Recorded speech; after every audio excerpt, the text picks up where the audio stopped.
Bonjour, mais là je fais une petite vidéo, je vais vous présenter un exercice de pranayama.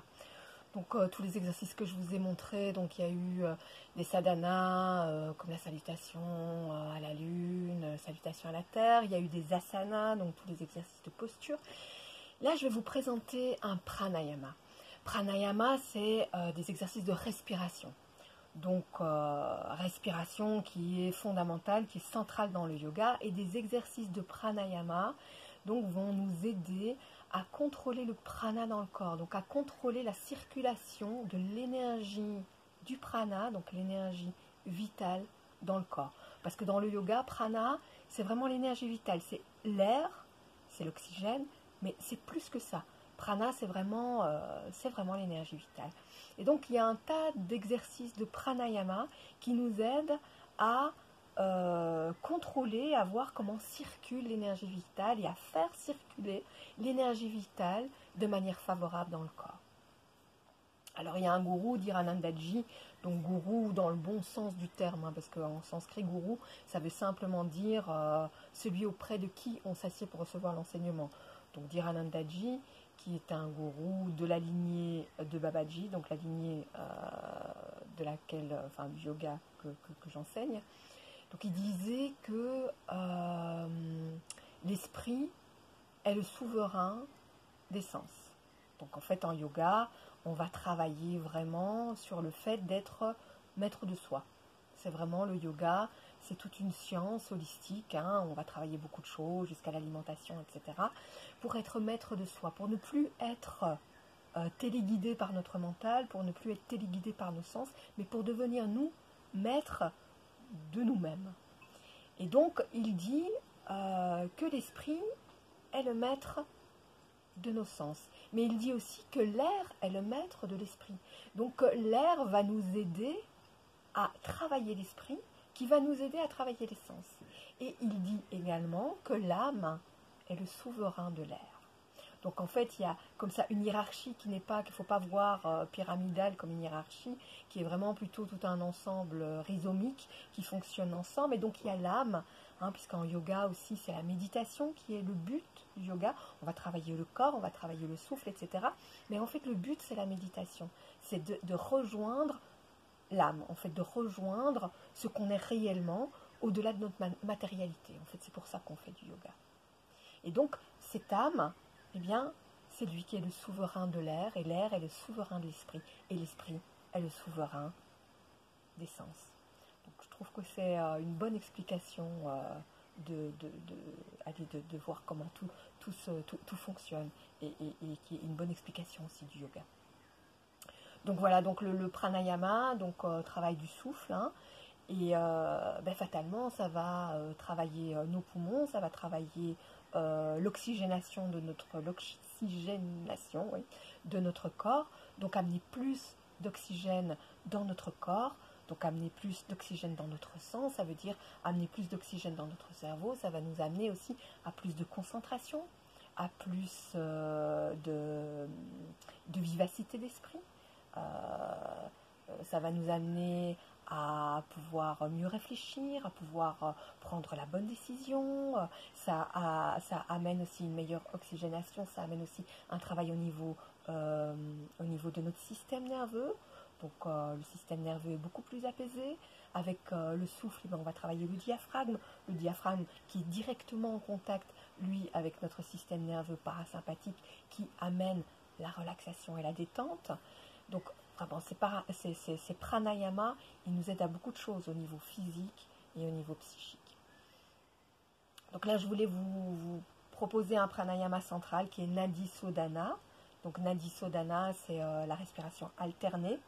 Il faut savoir aussi qu'en yoga, le principe du yoga aussi, on cherche à éveiller l'énergie de la Kundalini Shakti, hein, qu'on représente l'OV dans la région du coccyx, sous forme d'un serpent qui est enroulé au niveau du coccyx. Et cette Kundalini Shakti, donc l'énergie de notre évolution, l'énergie de notre développement, de notre élévation spirituelle, le yoga en fait amène à cette énergie à s'élever dans la colonne vertébrale. Et dans la colonne vertébrale, on a un canal central, Sushumna Nadi, le canal central. On a d'autres nadis dans lesquels justement circule prana, circule l'énergie vitale. Il y a Sushumna Nadi au centre de la colonne vertébrale. Et puis il y a Ida à gauche avec la symbolique de la lune et du féminin. Pingala à droite avec la symbolique du masculin et du soleil. Et ces deux nadis en fait s'entrecroisent dans la colonne vertébrale, autour de Sushumna Nadi et autour des chakras. Et je vous parle de ça parce que c'est justement dans les nadis que circule le prana. Et pranayama, c'est justement le contrôle du souffle, le contrôle de l'énergie vitale à l'intérieur des nadis. Et Nadi Sodhana, c'est vraiment la purification de ces nadis principaux. Donc Nadi Sodhana, c'est vraiment un pranayama de purification, d'apaisement et de régénération. Alors si vous le pratiquez, ce qui est vraiment idéal, si vous faites une petite relaxation, vous choisissez une posture, deux postures, et puis vous faites une respiration. Et vous allez voir, là vous avez quelque chose de vraiment complet. Et si vous pratiquez régulièrement Nadi Sodhana, vous allez voir l'apaisement que ça vous procure. Vous allez voir en même temps, c'est un apaisement et en même temps un éveil. Avec cette oxygénation, on est en même temps apaisé et en même temps très en éveil. Et donc on est bien préparé pour méditer. Donc voilà, c'est la première chose à faire de toute façon, vous avez vu au niveau des postures, mais également au niveau des pranayamas, au niveau de la méditation, c'est de voir notre assis, c'est de voir comment on se place. Si c'est vraiment très difficile pour vous d'être assis au sol, alors c'est mieux de s'asseoir sur une chaise, ou bien d'aller s'adosser contre un mur. En tout cas, l'important c'est d'avoir vraiment le dos, d'avoir vraiment la partie du dos ici, bien tout le sacrum et les lombaires, bien en lien avec la colonne vertébrale. Donc si vous vous mettez contre un mur, il faut bien plaquer le sacrum et les lombaires contre le mur pour avoir toute la colonne vertébrale et tout le dos bien plaqué au mur. Si vous savez vous asseoir comme ça sur le sol, ce qu'on peut faire pour vraiment éviter les tensions ici au niveau des jambes, au niveau des muscles ici devant les jambes, on va placer une couverture ou un coussin ou un zafou si vous en avez un, en boule comme ça, et on va juste placer cette couverture sur le bord des fesses. Donc on va garder les ischions en contact avec le sol, donc les ischions, les pédisaux des fesses là, qui sont pointus, eux, ils restent en contact avec le sol, et on place la couverture, le coussin ou le zafou, juste sur le bord des fesses, pour permettre une inclinaison du bassin. Le bassin, il va un petit peu vers l'avant, et du coup, ici, les muscles sont beaucoup moins tendus, et on peut vraiment totalement relâcher. Donc ça, c'est vraiment important d'arriver à bien se placer pour pouvoir ne pas être pris, par exemple, dans la méditation et tout ça, de ne pas, que toute la concentration se mette pas sur les muscles qui sont tendus et qui nous empêchent justement de monter plus haut. Donc voilà, on prend le temps, on s'installe bien, et puis on va fermer les yeux, si c'est confortable, et on va prendre ce petit moment donc pour prendre contact avec les ischions qui sont en contact avec le sol, et puis toutes les parties qui sont en contact avec le sol, les fesses, les cuisses, les genoux, les mollets, les tibias, les pieds. Et on va imaginer que depuis toutes ces parties du corps, il y a des grosses racines qui se mettent à pousser. Et imaginez, visualiser. La visualisation, c'est aussi quelque chose de très très puissant. Le cerveau ne fait pas vraiment la différence entre ce que vous visualisez et la réalité. Donc pour lui, c'est une réalité. Si vous visualisez des grosses et puissantes racines, ça va amener un ancrage dans votre corps. Donc visualisez-les. Elles partent à l'avant, à l'arrière, sur les côtés, tout autour de vous. Et sentez comme ces racines amènent une grande stabilité à l'intérieur de vous et à l'extérieur de vous. Amenez un léger Mula Bandha, donc une légère contraction de la zone périnéanus, et rentrez le ventre pour amener une tonicité dans le bas du corps qui nous permet de garder cette posture, de garder cette fermeté, stira, et d'amener le lâcher-prise Sukham dans le reste du corps.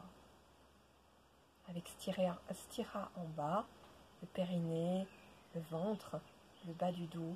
On peut amener Sukham dans les jambes, dans la poitrine, dans les épaules.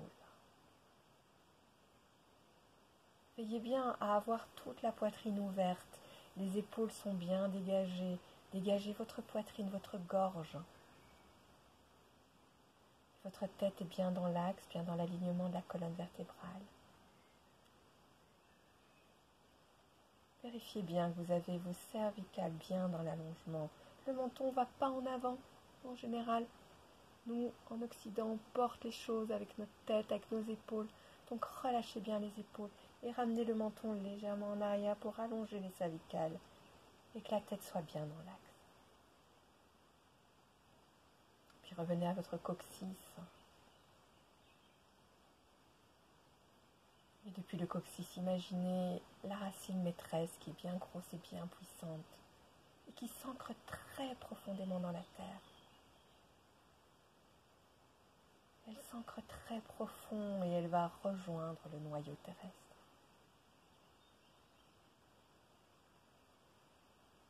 Le bas est toujours stira, le périnée est engagé, le bas du ventre aussi. Et remontez tout le long de la racine, remontez tout le long de votre colonne vertébrale, en passant par le sacrum, les lombaires, les dorsales, les thoraciques, les cervicales. Et depuis le sommet de la tête, imaginez un ruban de lumière qui vous tire vers le ciel.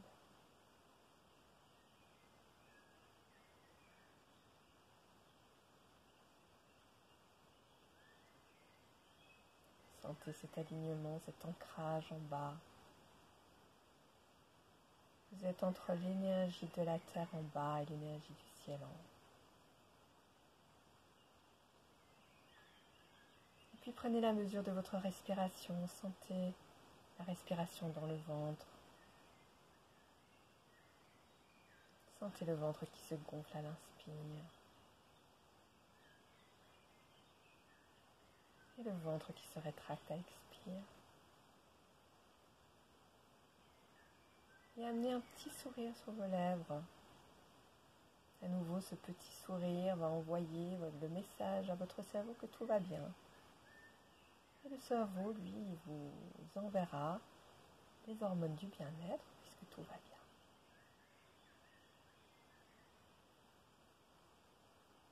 Ok, ouvrez les yeux. On va placer le pouce de la main droite sur la narine droite, l'index et le majeur au niveau d'Ajna Chakra, donc entre les deux yeux, là le point, à la base du nez entre les deux yeux, et l'annulaire sur la narine gauche. Et donc ça va être une respiration alterne. On va commencer par vider les poumons. On vide toujours d'abord les poumons pour faire de la place. Vider les poumons, la main gauche, on va la placer simplement sur les genoux. Videz les poumons. Bouchez la narine droite avec le pouce. Inspirez par la narine gauche.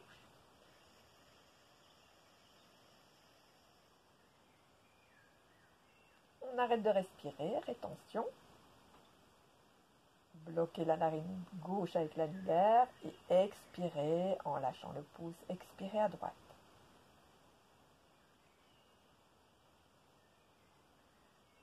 Petite rétention. Inspirez à droite.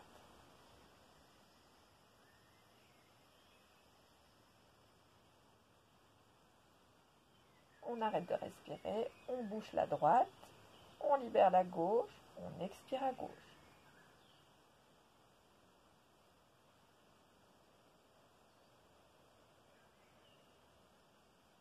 On arrête de respirer, inspire à gauche.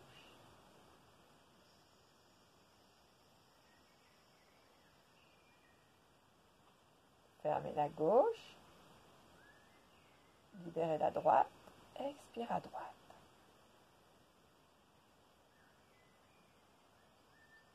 Et on continue comme ça, on inspire et on expire toujours sur les 3 niveaux.